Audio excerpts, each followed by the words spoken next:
Okay, welcome to this walkthrough mock for paper 1. I'm going to go through each of the questions, reminding you of the strategies and the requirements for each question, and then we'll have a look at the writing section and consider some strategies for that too. So, having a look at question 1, let's remind ourselves what it's asking for. Always read the question carefully. Read again the first part of the source from lines 1 to 9. List 4 things about this jungle from this part of the source. Here's my keyword, jungle. I'm looking for 4 things about the jungle in lines 1 to 9. Let's go to the text.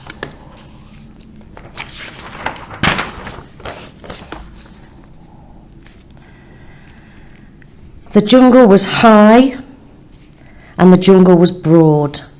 There's 2 things about the jungle so far. Sounds like music and flying tents filled the sky. So sounds like music and flying tents filled the sky. And those were pterodactyls soaring with huge grey wings. I've hunted tiger, wild boar, buffalo, elephant, but now this is it, said Eccles. I'm shaking like a kid. So that's Eccles talking, that's nothing about the jungle. Ah, said Travis. Everyone stopped. Travis raised his hand. Ahead, he whispered in the mist. There he is. There's His Royal Majesty now. Again, that's dialogue, it's not about the jungle. The jungle was wide and full of twitterings, rustlings, murmurs and sighs. Okay, each of those is something about the jungle. So let's now write up, because we have 1, 2, 3, 4, 5, 6, 7, 8 things about the jungle that we can write about. We don't need to write in full sentences. We can write that the jungle is high. The jungle is broad. The jungle is wide. And the jungle is full of twitterings. Those answers will score me 4 out of 4. Okay, moving on to question 2. This is our first language analysis question. Let's look at the question before we do anything. Look in detail at this extract from lines 16 to 26, and they've been printed for us there. How does the writer use language to describe the Tyrannosaurus Rex? So this is what I'm looking for, words that describe the Tyrannosaurus Rex. Now I'm going to try and look for interesting words or language features if possible, so let's see what we can find in the text. It came on great oiled resilient striding legs. Now I can assume that the it is the Tyrannosaurus Rex. So straight away I have some description of great oiled, resilient, striding legs. It towered 30 feet above the trees. It is the Tyrannosaurus Rex, towered above half of the trees. A great evil god, folding its delicate watchmaker's claws close to its oily reptilian chest. Okay, so we've got a great evil god, delicate watchmaker's claws, and oily reptilian chest. We've already got a lot of interesting language here that we could choose to write up in our paragraphs of analysis. Let's just read one more sentence, there might be something else. Each lower leg was a piston.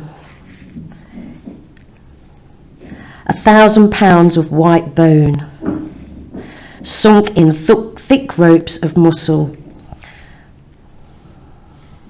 sheathed over a gleam of pebbled skin, like the armour of a terrible warrior. Okay, many to choose from. I'm going to start with the first one, and the way that I test whether my quote is an appropriate one to use in my analysis, we do the 3 response test. So if I take this first one here, oiled, resilient, striding legs. Can I say 3 things in response? Well, I've got 3 words, so let's try and say one other word for each one. So oiled. Oiled suggests slimy. Resilient.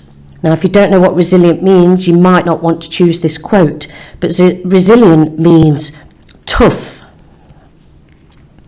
Striding legs. Striding suggests powerful, maybe large. Okay, so here's my 3 response test. This looks like it's an okay quote for me to have a go at writing up as a paragraph of analysis. So what do I do next? I need to remember my sentence starters for language analysis. They're on here. You need to revise these for your exam. And it's our first one. The writer uses this suggests as the reader. So let's go to the text and have a go. The writer uses.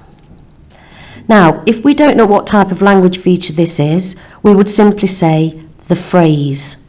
But if you do know your language features, you would notice that this is a triplet: oiled, resilient, striding. So it's a rule of 3 or a triplet. The writer uses the triplet, and then we quote it. You must always quote what it is that you're analysing. Oiled, resilient, striding legs. Close quote marks. Okay, our next sentence starter is this suggests.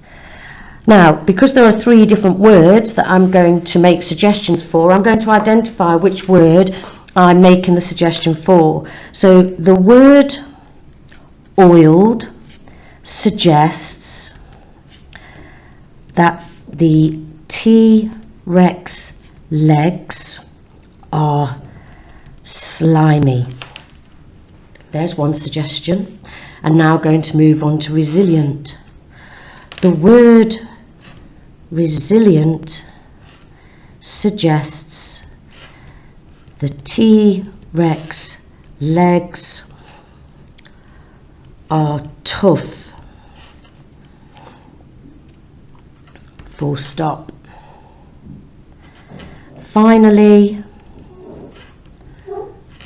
the word striding suggests the T-Rex legs are powerful. Full stop. Now don't forget the reader response.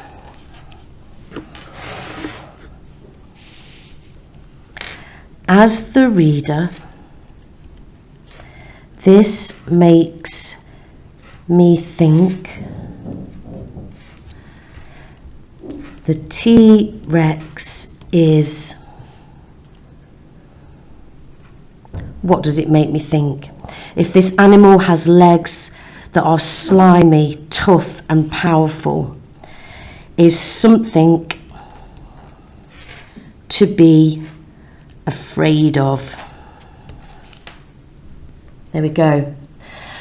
We've used the sentence starters, we've made 3 suggestions about the quote, and we've included our reader response at the end. We need to do a second paragraph of the same quality, so I'm going to leave it to you guys to choose a second quote from the text and have a go at doing your own paragraph of analysis. But on here we're going to move on to question 3.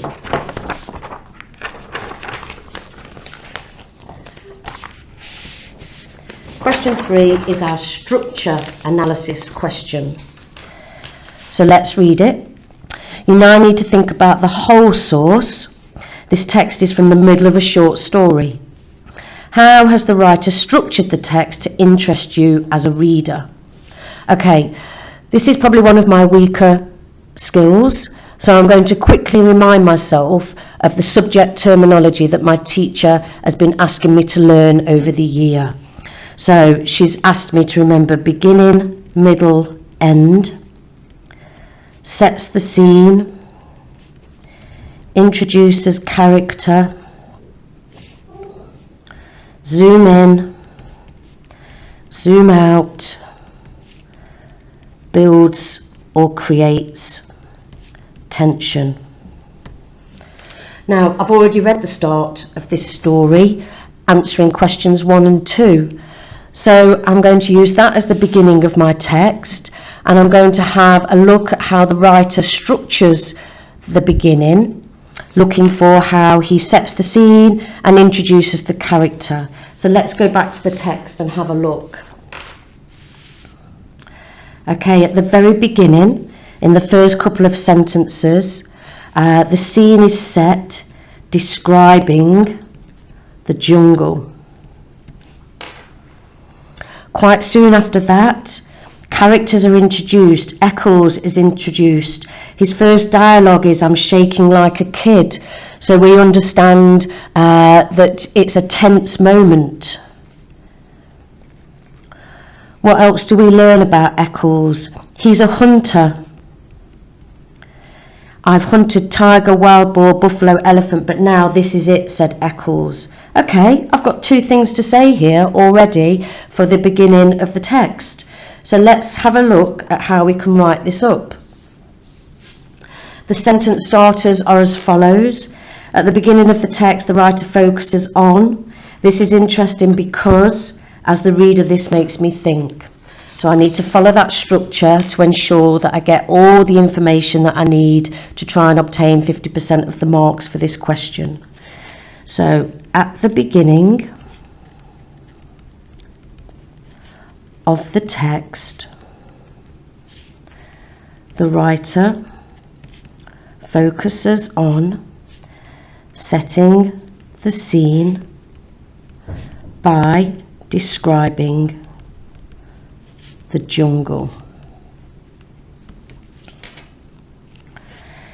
This is interesting because we learn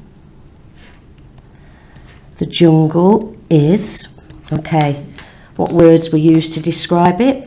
High and broad, and there sounds like music going about, so it's loud as well.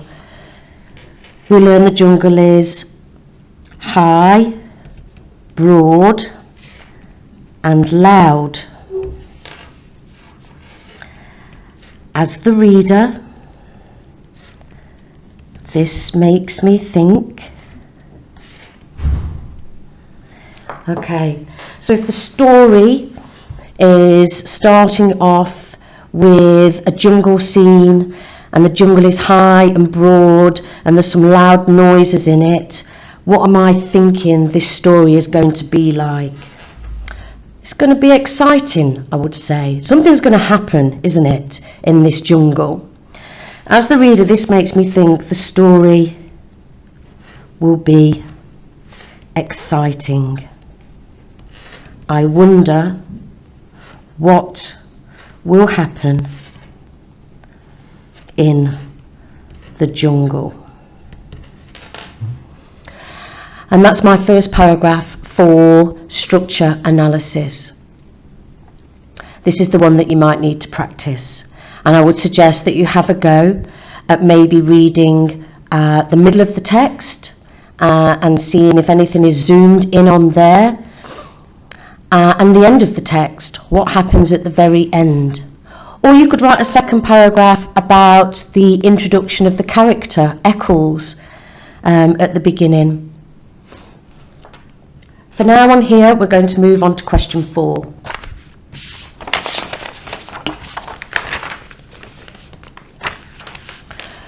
Question 4 is our evaluation question, but we use exactly the same skills as we did for question 2. It's just focused on a different part of the text. So let's have a look. Focus this part of your answer on the second part of the source from lines 31 to the end. A student said this part of the story where the men encounter Tyrannosaurus Rex shows Eccles is right to panic. The monster is terrifying. To what extent do you agree? I need to go to the text and I need to find quotes that evidence that Eccles is right to panic, or that the monster is terrifying. And then I can agree, if I find that evidence, I can agree with the comment, can't I? So let's go to the text, lines 31 to the end. It can't be killed, Eccles pronounced this verdict quietly. So it can't be killed could suggest that the T-Rex is a monster. It's too powerful for them.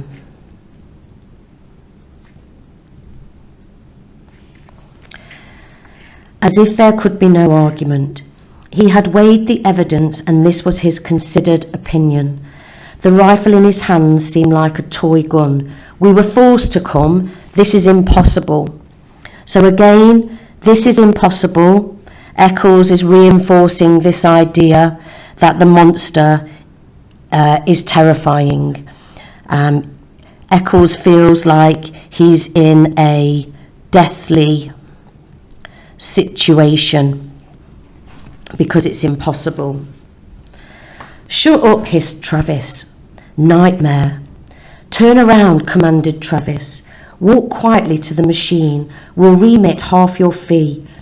I didn't realise it would be this big, said Eccles. Okay, Eccles again looks like he's starting to panic a bit as he realises the size. So here Eccles is panicking as he realises the size of the T-Rex.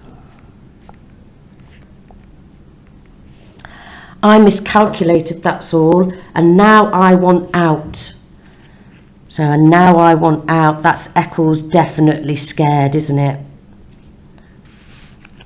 There's the red paint on its chest. The tyrant lizard raised itself. Okay, the writers used this description here, the tyrant lizard. Now, if you understand that a tyrant is somebody that commands, somebody that dictates, somebody who could be classed as evil, then you might want to analyse this one. But if you don't understand what tyrant means, then leave it alone. Its armoured flesh glittered like 1,000 green coins. So its armoured flesh glittered like 1,000 green coins. Is this evidence of it being a monster? Armoured flesh would suggest that it is immortal, like it can't be killed. Like 1,000 green coins is something quite mysterious, isn't it? Like something unknown. That would suggest a monster. The coins crusted with slime steamed. In the slime, tiny insects wriggled. That is disgusting. So insects wriggled, that definitely suggests monster, doesn't it? Because it's foul, it's horrid, and it's unnatural. Monsters are unnatural. Okay, we've only got halfway through the text and we've already highlighted a number of quotes that could answer our question that Eccles is starting to panic or that the monster is terrifying. So for this question, let's go back. It's worth 20 marks, so we need 4 paragraphs. So we're looking for 4 quotes. Our first quote, let's have a look and do the 3 response rule with it to see if it's worth using. So our first quote is dialogue. It can't be killed. And initially we said that the monster is too powerful for them, that it's too, what's another word for powerful, and if you can't kill something, it's too great to be killed.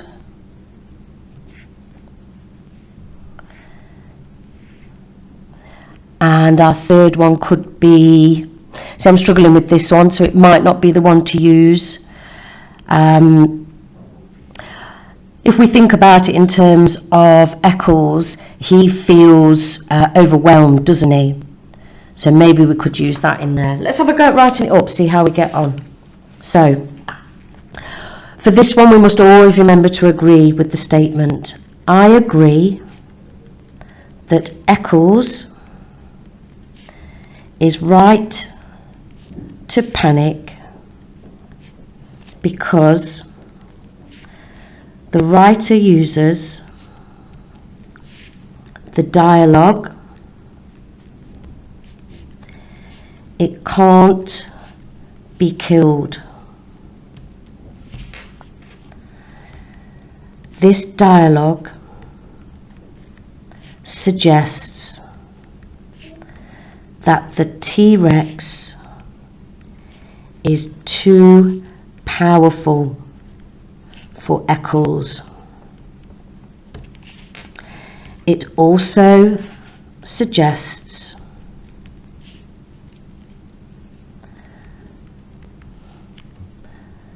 that Eccles is overwhelmed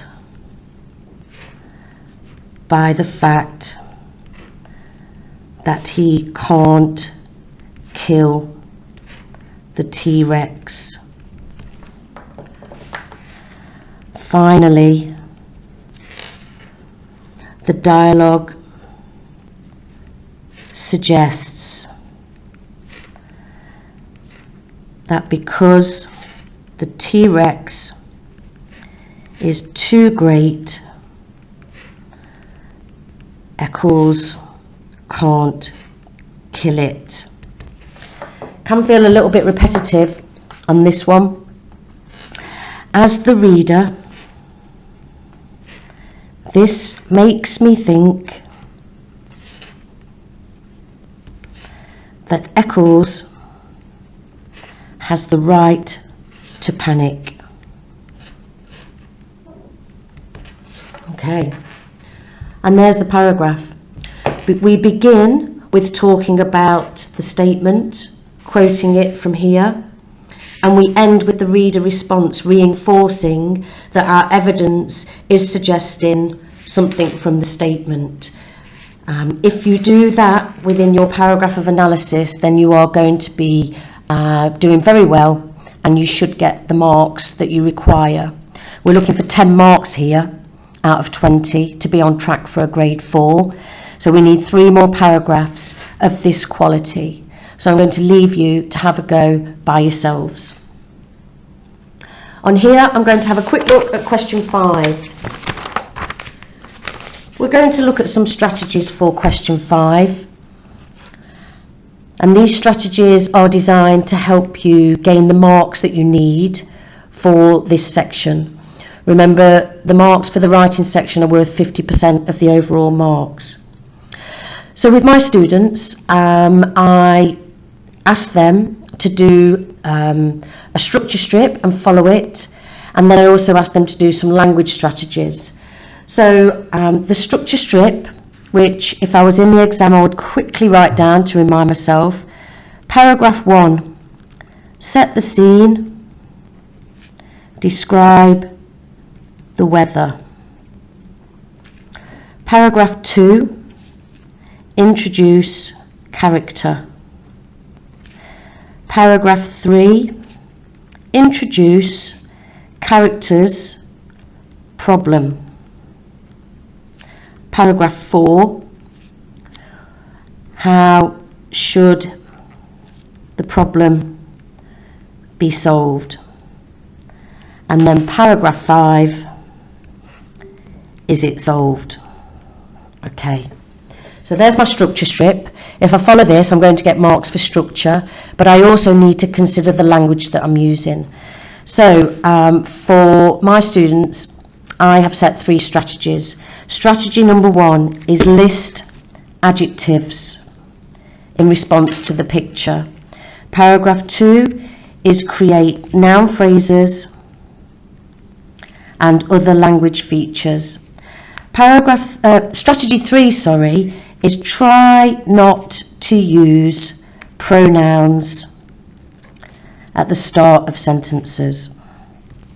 Okay, they're all my strategies. Now I'm going to have a go at listing my adjectives in response to the image and creating some noun phrases to get me started on my initial paragraph, which is to describe the weather.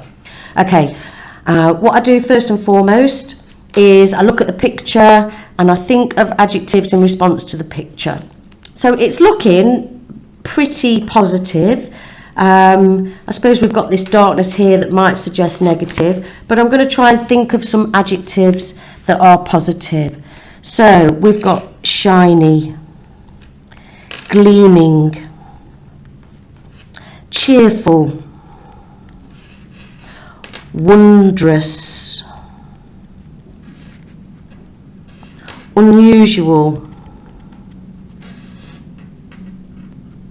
illuminating. I'm going for 10. 1, 2, 3, 4, 5, 6. Bright.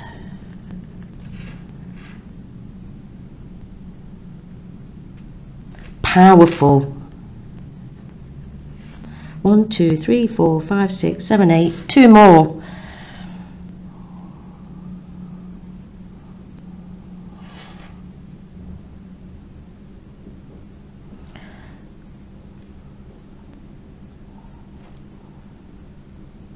Joyous.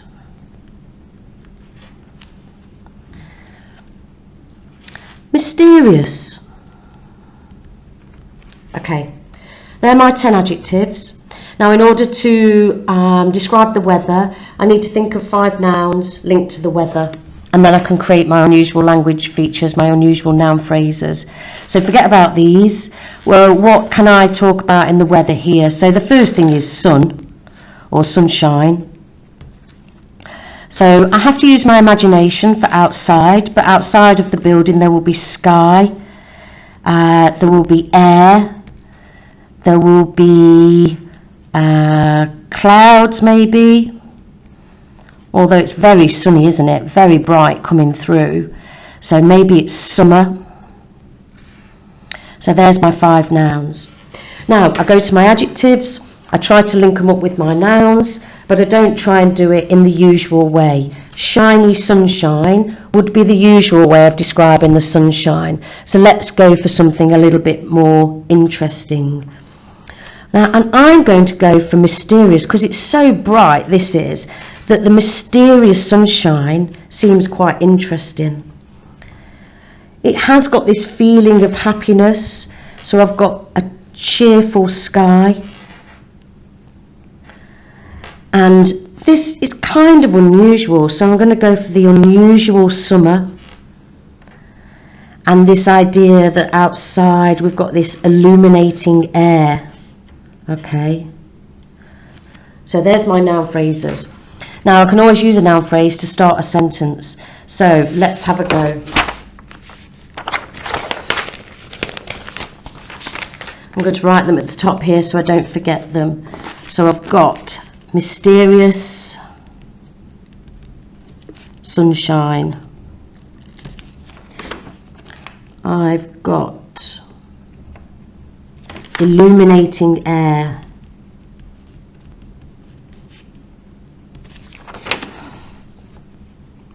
Cheerful sky.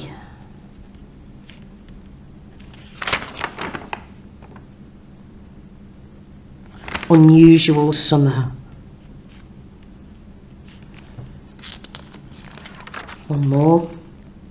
Oh, we didn't pick it for clouds, did we? So,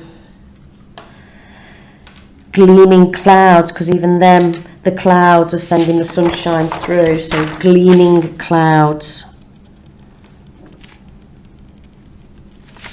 Okay. So, we're just describing the weather to set the scene. Mysterious sunshine. Powered its way through the high windows of the building. Full stop. Outside, the cheerful sky continued to glow a beautiful blue.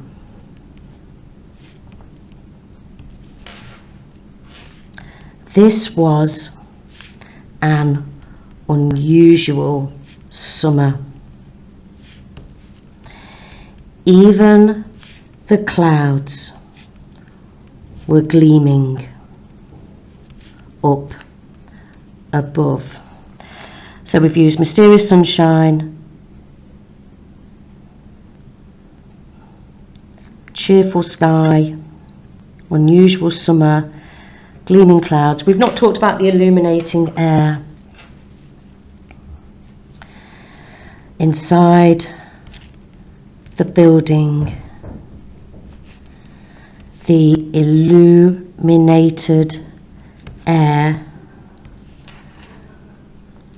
glittered for all to see. Okay, and that's my opening paragraph, describing the weather, setting the scene. I would do exactly the same, create my noun phrases for my second paragraph. I've already written 10 adjectives, so I can use the other 5 adjectives there. But when I'm introducing a character, the nouns are always the same, because the interesting parts of a character are their face, their eyes, their clothes, possibly their hands, don't know, or their build, and maybe their hair. So what adjectives have we got left? Shiny. What could I link shiny to suggest an interesting character? Shiny eyes, I think I'll go for. And then we've got bright. Bright face, bright clothes, bright hands, bright hair. Bright hair suggests happy and jolly. We've got joyous. Joyous face would suggest this character is very happy. We've also got wondrous. Wondrous hands or wondrous build or wondrous clothes. Wondrous clothes would make this individual stand out. And what's my final? 1, 2, 3, 4, 5, 6, 7, 8, 9, 10. Joyous, bright, shiny, gleaming. 1, 2, 3, 4, 5, 6, 7, 8, 9, 10. We've got joyous, bright, shiny. Joyous, bright, shiny. Wondrous. I don't know where my last adjective is. Okay.